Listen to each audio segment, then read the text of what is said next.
Hello students, hope you all are fine. तो आज के हमारे हिंदी के लेक्चर में हमारा लेसन नंबर 15 है भूलोक के शांति दूत। तो वो हम आज पढ़ेंगे। ओके, तो भूलोक के शांति दूत ये लेसन है वो किसने लिखा है? डॉक्टर विश्वंभर राय ने। ओके, तो आपको सबसे पहले क्या करना है, आपकी फेयर बुक में लेसन नंबर 15 का हेडिंग देना है भूलोक के शांति दूत। ओके, एंड देन आपको शब्दार्थ लिखने हैं। तो चलो सबसे पहले हम शब्दार्थ देखते हैं। तो फर्स्ट शब्दार्थ है भ्रष्ट। भ्रष्ट मीन्स की खराब, करप्ट। देन आराध्य। आराध्य मीन्स की आराधना के योग्य। ओके, एडोरेबल, क्या? एडोरेबल। देन स्रोत। स्रोत मीन्स की उद्गम, सोर्स। संहारक। तो संहारक मीन्स की नाश करने वाला, क्या? नाश करने वाला। अनाइलेटर, क्या? अनाइलेटर। ओके, देन ऊर्जा। ऊर्जा मीन्स की शक्ति, एनर्जी। देन जीवाणु। जीवाणु मीन्स की रोग उत्पन्न करने वाले अति सूक्ष्म जीव, जो छोटे छोटे होते, बहुत छोटे छोटे होते, उसको जीवाणु बोलते हैं, है ना। तो उसको बैक्टीरिया भी बोलते हैं। क्या बोलते हैं? बैक्टीरिया। ओके, देन गठिया। गठिया मीन्स की शरीर के जोड़ों में होने वाला वात रोग। जो शरीर के जोड़ों होते हैं, है ना, तो उसमें जो रोग होता है उसको गठिया बोलते हैं। क्या? गठिया। रूमेटिज्म बोलते हैं हम जिसे। देन पराबैंगनी किरणें मीन्स की सूर्य से निकलने वाली अल्ट्रावायलेट किरणें। क्या? Ultraviolet rays. ओके, देन रक्तचाप। रक्तचाप मीन्स की खून का दबाव, जिसे हम ब्लड प्रेशर बोलते हैं, बीपी बोलते हैं, वो। ओके, तो ये है हमारे शब्दार्थ। तो अभी हम लेसन देखते हैं। तो भूलोक मीन्स की जो हमारी धरती है उसके ऊपर जो लोग रह रहे हैं। भू मीन्स की धरती। ओके, भू मीन्स की धरती, भूलोक। जो ये धरती है उसके ऊपर हम लोग रह रहे हैं ना, वो उसे भूलोक बोलते हैं। तो सूर्यदेव, ग्रह एवं नक्षत्र मंडल, अंतरिक्ष, ये लेटर लिखा है। क्या? लेटर लिखा है। किसने लिखा है? सूर्यदेव ने लिखा है। क्या? सूर्यदेव ने। ओके, तो सूर्यदेव, ग्रह एवं नक्षत्र मंडल, अंतरिक्ष, 2 जुलाई 2016। प्रिय भूलोकवासी बच्चों, हमें आपकी बड़ी चिंता है। क्या? हम तो ऐसा कौन बोल रहा है? सूर्यदेव। तो सूर्य लेटर लिखते हैं तो उसमें पहले डिस्क्रिप्शन लिखना पड़ता है ना। तो इसलिए सूर्यदेव, फिर नीचे ग्रह एवं नक्षत्र मंडल, अंतरिक्ष, 2 जुलाई 2016। और वो किसे पत्र लिख रहे हैं? प्रिय भूलोकवासी बच्चों को। ओके, प्रिय भूलोकवासी बच्चों, जो ये धरती पर बच्चे रह रहे हैं उसको पत्र लिखा है। और फिर उसने क्या कहा कि हमें आपकी बड़ी चिंता है। आज हमें आपकी बड़ी चिंता है। आज के भूलोकवासी मानव का मस्तिष्क भ्रष्ट हो गया है। तो क्या कहा सूर्यदेव ने कि आज के जो भूलोकवासी मानव है उसका मस्तिष्क है वो भ्रष्ट हो गया है। मस्तिष्क मीन्स की उसका क्या? मस्तिष्क मीन्स की सिर। क्या? सिर। ओके, उसका वो खराब हो गया है। भ्रष्ट हो गया मतलब कि खराब हो गया है। वह तेजी से संहारक अस्त्र शस्त्रों का निर्माण कर रहा है। वो तेजी मतलब कि बहुत स्पीड से, मतलब कि संहारक मतलब कि नाश करने वाला शस्त्रों का निर्माण कर रहा है। अलग अलग टाइप्स के, कैसे मिसाइलें बना रहे हैं ना, वैसे अलग अलग टाइप्स के शस्त्र बना रहे हैं जिसे संहारक मतलब कि नाश करने वाला ऐसा शस्त्र बना रहे हैं, निर्माण कर रहे हैं मतलब कि बना रहे हैं। इससे आपको एवं आने वाली पीढ़ी को मैं महाविनाश के कगार पर खड़ा देख रहा हूँ। तो इतनी सारी चीज़ें बना रहे हो, जो नाश करने वाले शस्त्र बना रहे हो, तो उससे आने वाली पीढ़ी है, आने वाली जो पीढ़ी है उसमें वो क्या देख रहे हैं, वो महाविनाश हो सकता है, ऐसा सूर्यदेव कह रहे हैं। क्योंकि जो नाश करने वाले शस्त्र बनते हैं उससे तो पूरी दुनिया नाश ही हो जाएगी, है ना। इसीलिए सूर्यदेव कह रहे हैं कि मैं महाविनाश के कगार पर खड़ा देख रहा हूँ। भूलोकवासी मानव ने चंद्रलोक को तो जीत ही लिया है। तो फिर क्या बोला कि भूलोकवासी है मतलब कि जो धरती पर रह रहे हैं वो मानव ने चंद्रलोक को तो जीत ही लिया है, मतलब कि अभी वो चंद्र पर भी जा सकते हैं ना, और नई नई खोजें कर रहे हैं। इसीलिए सूर्यदेव ने क्या कहा कि चंद्रलोक को तो जीत ही लिया है ये भूलोकवासी ने। अब वह मंगल लोक को और हमारे लोक पर भी अधिकार करने की सोच रहा है। सूर्यदेव ने क्या बोला कि अब वह मंगल लोक और हमारे लोक पर भी अधिकार करने की सोच रहा है। मंगल पर भी जा रहे हैं ना, और अभी हमारे लोक मतलब कि जो सूर्य के पास है वहाँ भी जाने की सोच रहा है। आप तो जानते ही हो कि मेरे प्रकाश के बिना धरती पर जीवन की कल्पना भी नहीं की जा सकती है। तो सूर्यदेव ने क्या कहा कि आप तो जानते ही हो कि मेरे प्रकाश के बिना धरती पर जीवन की कल्पना भी नहीं की जा सकती। यदि मैं न होता तो आपकी धरती पर न तो वनस्पतियाँ होती और न ही वनस्पतियों पर जीवन यापन करने वाले जीव। क्या, तो सूर्यदेव ने क्या कहा कि आप तो जानते ही हो कि मेरे प्रकाश के बिना धरती पर जीवन की कल्पना, धरती पर रहना हम सोच भी नहीं सकते हैं। ऐसा सूर्यदेव ने कहा कि आप सब जानते ही हो कि मेरे बिना धरती पर कोई रह ही नहीं सकता है, और यदि मैं न होता तो आपकी धरती पर न तो वनस्पतियाँ होती। क्यों? क्योंकि वनस्पतियाँ कब बढ़ती है, जब उसे अच्छे से सनलाइट मिलती है ना।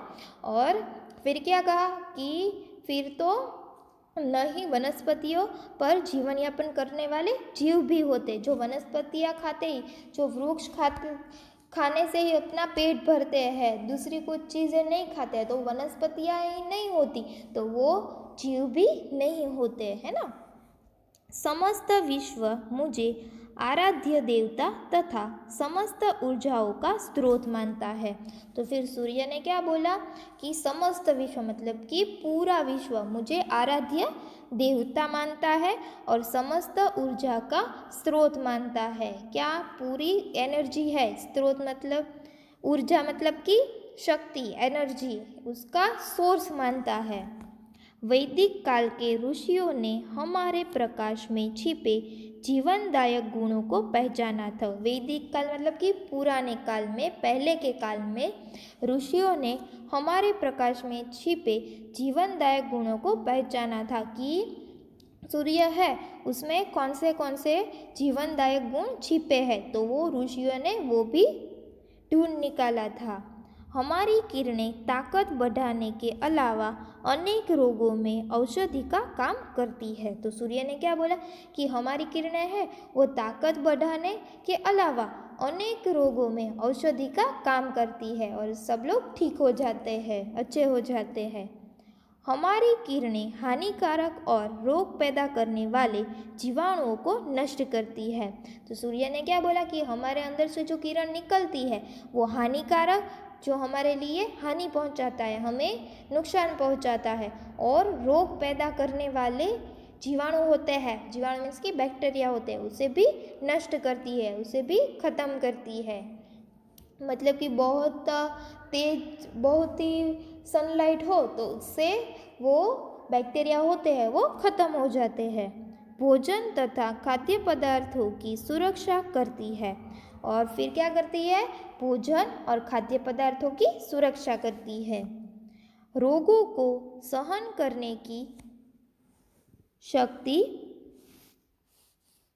रोगों को सहन करने की शक्ति प्रदान करती है। गठिया जैसे रोगों में हमारी किरणें दर्द को कम करती है और बढ़े हुए रक्तचाप को कम करने में सहायता होती है।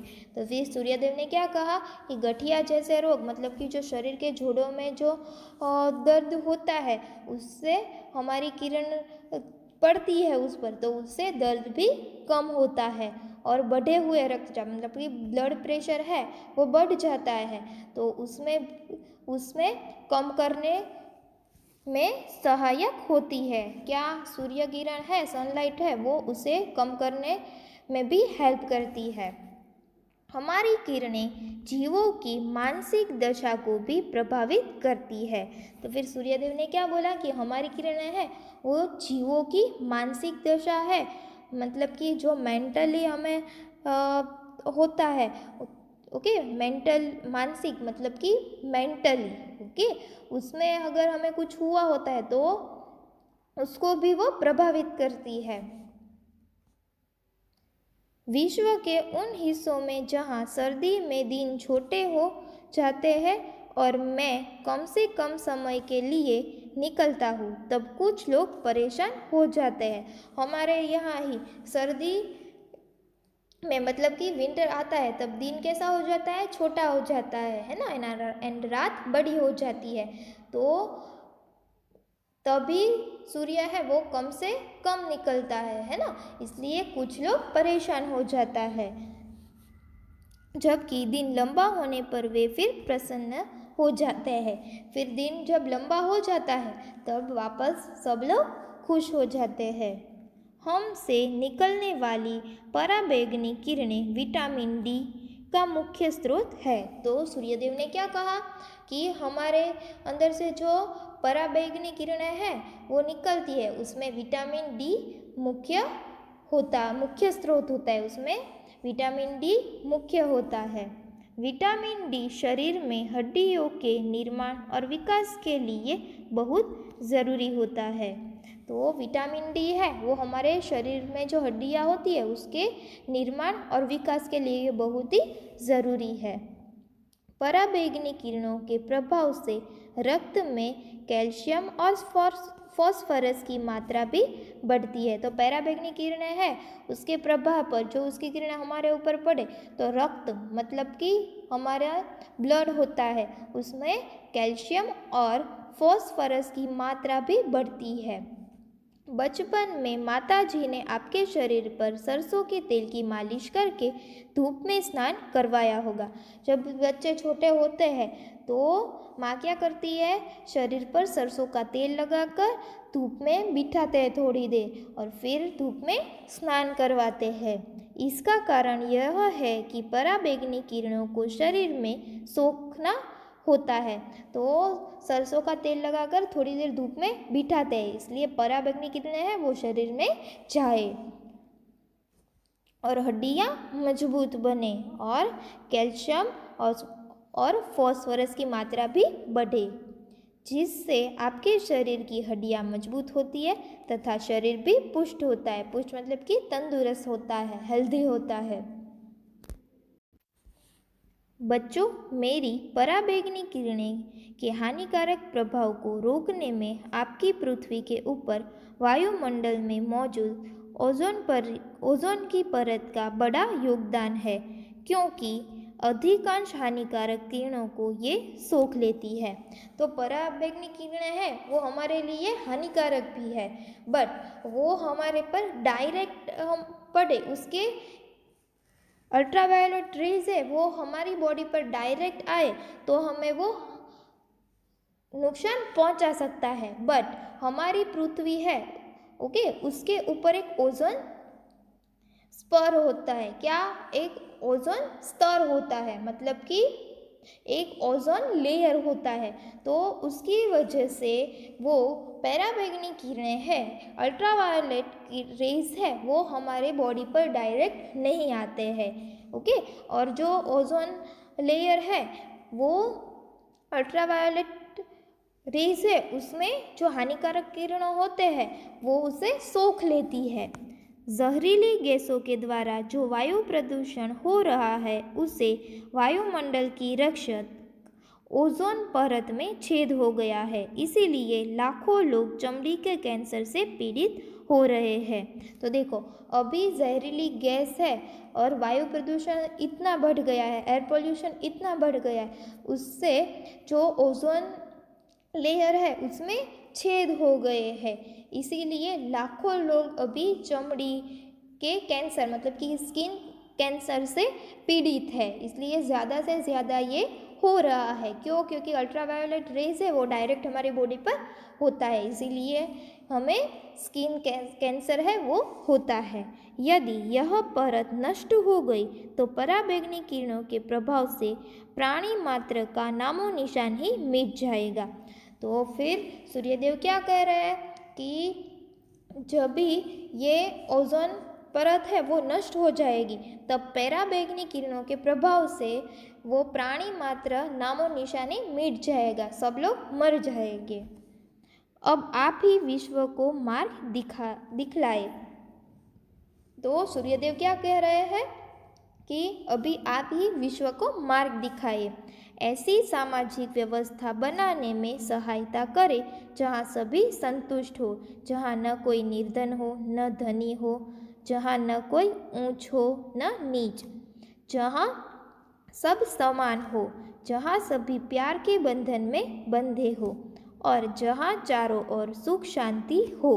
तो फिर सूर्यदेव क्या कह रहे हैं कि अभी आप ही विश्व को मार्ग दिखाए और ऐसी सामाजिक व्यवस्था बनाए, हमें ऐसे रहना चाहिए कि जहाँ सभी लोग संतुष्ट हो, जहाँ न कोई निर्धन हो मतलब कि गरीब हो, जहाँ न कोई धनी हो मतलब कि न कोई बहुत ही ज़्यादा पैसे वाला हो, न जहाँ न कोई ऊंच हो, जहाँ कोई न नीच हो, जहाँ सब लोग समान हो, हमें ऐसे रहना चाहिए। सभी प्यार के बंधन में बंधे रहे और सबके साथ मिलजुल कर रहना चाहिए, जहाँ चारों ओर सुख शांति हो। भूलों को आप ही महाविनाश से बचा सकते हैं।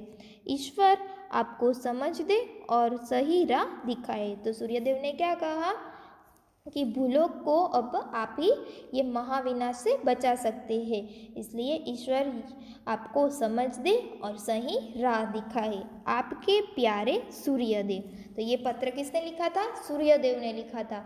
सच्ची में सूर्यदेव पत्र तो नहीं लिखता है ना, बट ये तो एक स्टोरी है कि ये स्टोरी में क्या कहा है कि हमें प्रदूषण फैलाना चाहिए नहीं और यहाँ वहाँ कचरे नहीं फेंकना चाहिए, हमें हमारी धरती का पूरा अच्छी तरह से ध्यान रखना चाहिए। ओके, तो यहाँ पे हमारा लेसन नंबर 15 भूलों के शांति दूत वो फिनिश होता है। Thank you students.